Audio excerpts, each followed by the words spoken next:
ಈಗಾಗಲೇ ಶಾಸಕ ಬೈರತಿ ಬಸವರಾಜ್ ಅವರು ಏರ್ಪೋರ್ಟ್ಗೆ ಬಂದಿಳಿದಿದ್ದಾರೆ. ಏರ್ಪೋರ್ಟ್ಗೆ ಬಂದಿಳಿತಾ ಇದ್ದಂತೆಯೇ ಬೈರತಿ ಬಸವರಾಜ್ ಅವರನ್ನ ಬಂಧಿಸಲಾಗಿದೆ. ಕೊಲೆ ಪ್ರಕರಣಕ್ಕೆ ಸಂಬಂಧಪಟ್ಟಂತೆ ಬಿಜೆಪಿ ಶಾಸಕ ಬೈರತಿ ಬಸವರಾಜ್ ಬಂಧನ ಆಗಿದೆ. ಕೊಲೆ ಪ್ರಕರಣದಲ್ಲಿ ಬೈರತಿ ಬಸವರಾಜ್ ಬಂಧನ ಆಗಿದೆ. ಕೆಂಪೇಗೌಡ ಏರ್ಪೋರ್ಟ್ ನಲ್ಲಿ ಶಾಸಕ ಬೈರತಿಯನ್ನ ಅರೆಸ್ಟ್ ಮಾಡಲಾಗಿದೆ.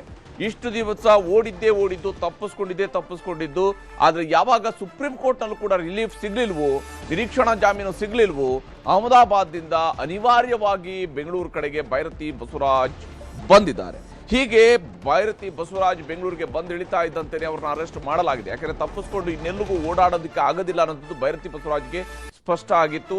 ಮತ್ತು ಅಹಮದಾಬಾದ್ನಲ್ಲಿ ಹೋಗಿನೇ ಪೊಲೀಸರು ಅರೆಸ್ಟ್ ಮಾಡ್ಕೊಂಡು ಬಂದ್ರೆ ತನ್ನ ಇರೋ ಬರೋ ಮಾನ ಮರ್ಯಾದೆ ಎಲ್ಲವೂ ಕೂಡ ಹರಾಜಾಗುತ್ತೆ ಅನ್ನೋದು ಕೂಡ ಗೊತ್ತಾಗಿದ್ದಿಲ್ಲೋ ಏನೋ. ಇವತ್ತು ವಾಪಸ್ ಬೆಂಗಳೂರಿಗೆ ಬಂದಿದ್ದಾರೆ. ಬರ್ತಾ ಇದ್ದಂಗೆನೆ ಬೈರತಿ ಬಸವರಾಜರನ್ನ ಇವತ್ತು ಅರೆಸ್ಟ್ ಮಾಡಲಾಗಿದೆ. ಪೊಲೀಸರು ಕಾದು ಕುಳಿತಿದ್ರು ಕೆಂಪೇಗೌಡ ಏರ್ಪೋರ್ಟ್ ನಲ್ಲಿ ಬಂದು ಇಳಿತಾ ಇದ್ದಂತೆ ಬೈರತಿ ಬಸವರಾಜ್ ಅವರನ್ನ ಅರೆಸ್ಟ್ ಮಾಡಲಾಗಿದೆ. ಕೊಲೆ ಪ್ರಕರಣಕ್ಕೆ ಸಂಬಂಧಪಟ್ಟಂತೆ ಶಾಸಕ ಬೈರತಿ ಬಸವರಾಜ್ ಅವರನ್ನ ಅರೆಸ್ಟ್ ಮಾಡಿರುವಂತದ್ದು. ಬಿಕ್ಲು ಶಿವ ಕೊಲೆ ಕೇಸಿನಲ್ಲಿ A5 ಆಗಿದ್ರು. ಆದ್ರೆ ಪೊಲೀಸರು ಕೂಡ ಇವ್ರನ್ನ ಅರೆಸ್ಟ್ ಮಾಡಬೇಕೋ ಬೇಡವೋ ಅನ್ನೋಂಥ ರೀತಿಯಲ್ಲಿನೇ ಇಷ್ಟು ತಿಂಗಳುಗಳಿಂದ ಬಿಟ್ಟು ಕಳಿಸಿದ್ರು. ಆದ್ರೆ ಕಡೆಗೂ ಕೋರ್ಟ್ ಮೂಲಕವಾಗಿ ಯಾವಾಗ ನೀವು ಪೊಲೀಸರ ತನಿಖೆನ ಎದುರಿಸಬೇಕಾಗುತ್ತೆ ಅನ್ನೋದನ್ನ ಸುಪ್ರೀಂ ಕೋರ್ಟ್ ಕೂಡ ಹೇಳ್ತು. ಅದಾದ ನಂತರ ಈಗ ಪೊಲೀಸರು ಅರೆಸ್ಟ್ ಮಾಡಿದ್ದಾರೆ. ಹೀಗಾಗಿ ಇವತ್ತು ಬೈರತಿ ಬಸವರಾಜ್ ಅಹಮದಾಬಾದ್ ನೋಡಿ, ಯಾವಾಗ ಬೇಲ್ ಕ್ಯಾನ್ಸಲ್ ಆಯ್ತು ಇದ್ದಕ್ಕಿದ್ದಂತೆ ಮನುಷ್ಯ ಗಾಯಬಾಗೋಗ್ಬಿಟ್ಟಿದ್ರು. ಎಲ್ಲಿ ಹೋಗಿದ್ದಾರೆ ಅಂತ ಗೊತ್ತಿರಲಿಲ್ಲ. ನೋಡಿದ್ರೆ ಅಹಮದಾಬಾದ್ನಲ್ಲಿ ಹೋಗಿ ಕುಳಿತಿದ್ರು.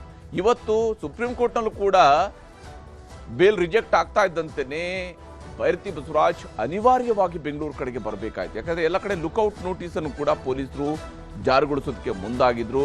ಹೀಗಾಗಿ ಈಗ ಬೈರತಿ ಬಸವರಾಜ್ ಬೆಂಗಳೂರಿಗೆ ಬರ್ತಾ ಇದ್ದಂತೆ ರೌಡಿಯ ಮರ್ಡರ್ ಕೇಸ್ನಲ್ಲಿ ಶಾಸಕನ ಅರೆಸ್ಟ್ ಆಗಿರುವಂಥದ್ದು. ನಮ್ಮ ದೇವನಹಳ್ಳಿ ಪ್ರತಿನಿಧಿ ಮನುಕುಮಾರ್ ನಮಗೆ ಸಂಪರ್ಕದಲ್ಲಿದ್ದಾರೆ. ಮನು, ಈಗಾಗಲೇ ಅರೆಸ್ಟ್ ಮಾಡಲಾಗಿದೆ, ಅರೆಸ್ಟ್ ಮಾಡಿ ಕರ್ಕೊಂಡು ಬರ್ತಾ ಇದ್ದಾರೆ.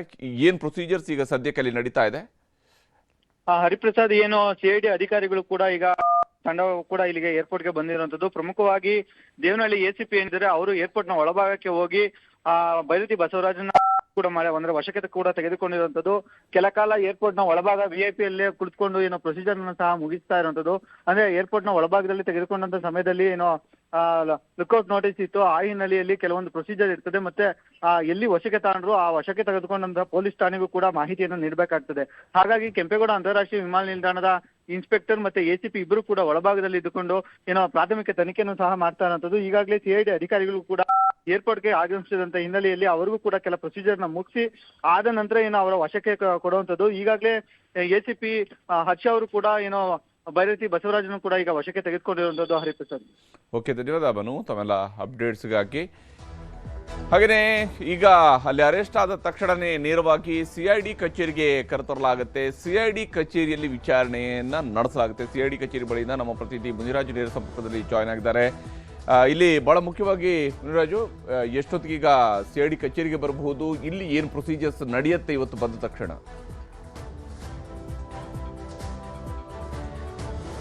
ಹರಿಪ್ರಸಾದ್, ಈಗಾಗಲೇ ಏರ್ಪೋರ್ಟ್ ನಲ್ಲಿ ಶಾಸಕ ಬೈರತಿ ಬಸವರಾಜನ್ನ CID ಅಧಿಕಾರಿಗಳು ವಶಕ್ಕೆ ಪಡೆದಿದ್ದಾರೆ. ನಂತರ CIDಗೆ ಕರ್ಕೊಂಡು ಬಂದ ಬಳಿಕ ಅವರನ್ನ ಕಾನೂನುಬದ್ಧವಾಗಿ ಅರೆಸ್ಟ್ ಮಾಡುವಂತ ಪ್ರಕ್ರಿಯೆ ಕೂಡ ನಡೆಯುತ್ತೆ. ನಂತರ ಅವರು ಶಾಸಕರಾಗಿದ್ದಾರೆ ಮತ್ತೆ ಏರ್ ಟ್ರಾವೆಲ್ ಕೂಡ ಮಾಡಿರೋದ್ರಿಂದ ಅವರನ್ನ ವೈದ್ಯಕೀಯ ಪರೀಕ್ಷೆಗೂ ಕೂಡ ಒಳಪಡಿಸೋದಕ್ಕೆ ಅಧಿಕಾರಿಗಳು ಈಗ ಸಿದ್ಧತೆಯನ್ನ ಮಾಡ್ಕೊಳ್ತಿದ್ದಾರೆ. ಬೋರಿಂಗ್ ಆಸ್ಪತ್ರೆಯಲ್ಲಿ ಅವರಿಗೆ ವೈದ್ಯಕೀಯ ಪರೀಕ್ಷೆಯನ್ನ ನಡೆಸಿ ಪ್ರಾಥಮಿಕವಾಗಿ ಅವರ ವೈದ್ಯಕೀಯ ಏನು ಮೆಡಿಕಲ್ ಕಂಡೀಷನ್ ಇದೆ ಅದನ್ನ ತಪಾಸಣೆ ಮಾಡ್ತಾರೆ. ಆ ನಂತರ ಏನು CID ಕಚೇರಿಗೆ ಕರ್ಕೊಂಡು ಬಂದು ಇವತ್ತು ರಾತ್ರಿ ಅವರಿಗೆ ಬಹುಶಃ ರೆಸ್ಟ್ ಮಾಡೋದಕ್ಕೆ ಒಂದು ಅವಕಾಶ ಮಾಡಿಕೊಡುವಂತ ಸಾಧ್ಯತೆ ಇದೆ. ಆ ಬಳಿಕ ನಾಳೆಯಿಂದ ಈ ಒಂದು ಕೊಲೆ ಪ್ರಕರಣಕ್ಕೆ ಸಂಬಂಧಪಟ್ಟಂತೆ ಅವರನ್ನು ವಿಚಾರಣೆ ಮಾಡಿ ಒಂದು ರಿಮಾಂಡ್ ಅಪ್ಲಿಕೇಶನ್ ಅನ್ನು ಕೂಡ ರೆಡಿ ಮಾಡ್ತಾರೆ. ಯಾಕಂದ್ರೆ ನಾಳೆ ಅವರನ್ನ ಓಪನ್ ಕೋರ್ಟ್ಗೆ ಹಾಜರುಪಡಿಸಿ ಪುನಃ ಅವರನ್ನ ತಮ್ಮ ಕಸ್ಟಡಿಗೆ ಪಡೆಯೋದಕ್ಕೆ CID ಅಧಿಕಾರಿಗಳಿಗೆ ಒಂದು ರಿಮಾಂಡ್ ಅಪ್ಲಿಕೇಶನ್ ಕೂಡ ತಯಾರಿ ಮಾಡ್ತಾ ಇರೋದು.